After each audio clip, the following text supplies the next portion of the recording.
Ikaze abakunzi b'Isanamu TV, Isanamu Media, tukaba twagiye kwakira abaririmbyi kuva mu gihugu cy'u Burundi, Double J na Kirikou kuva muri Billyman Boys, bavuye mu gihugu cy'Ubufaransa baje mu gihugu cy'Ububirigi, aho bafise igiteramo ku munsi w'ejo itariki 4 z'ukwezi kwa 11 umwaka w'ibihumbi 2023 mu gisagara cy'i Buruseli. Aha tukaba turi ku kibuga cy'indege International Airport ya Zaventem mu gihugu cy'Ububirigi, aho turindiriye abasore kuva Billyman Boy to Belgium. Billyman Boys, welcome brothers.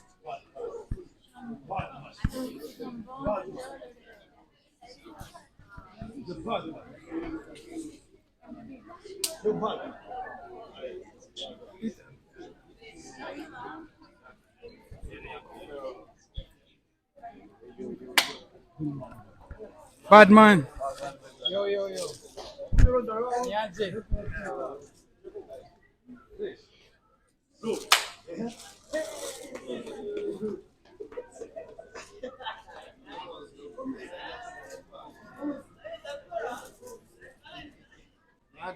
Karibu sana.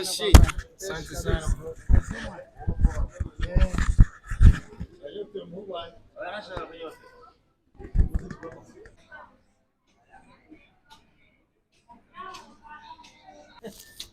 Karibu sana brothers.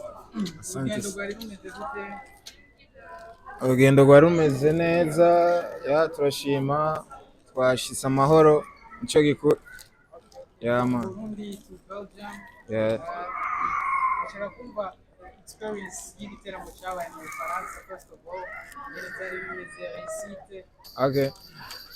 Experience nuko nyene ni ibintu tutaba tumenyereye, ni bishasha nyene uko dukura tugenda turiga.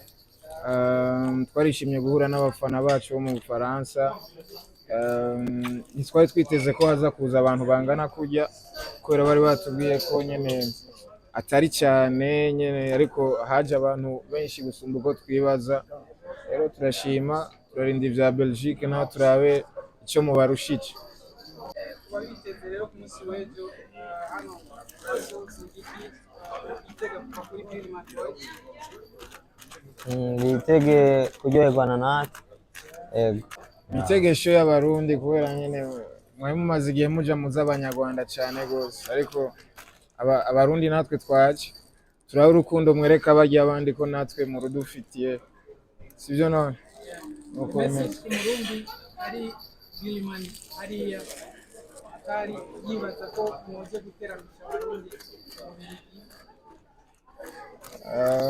Kumbe ibintu byose birashoboka mu buzima. Nta kidashoboka iyo wizeye ugakora cyane, Imana irabikora.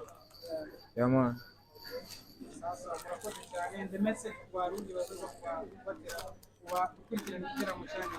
Bazibazane n'abazungu. Bazibazane n'abazungu. Tumenyekanisha igihugu cyacu. Sivyo no?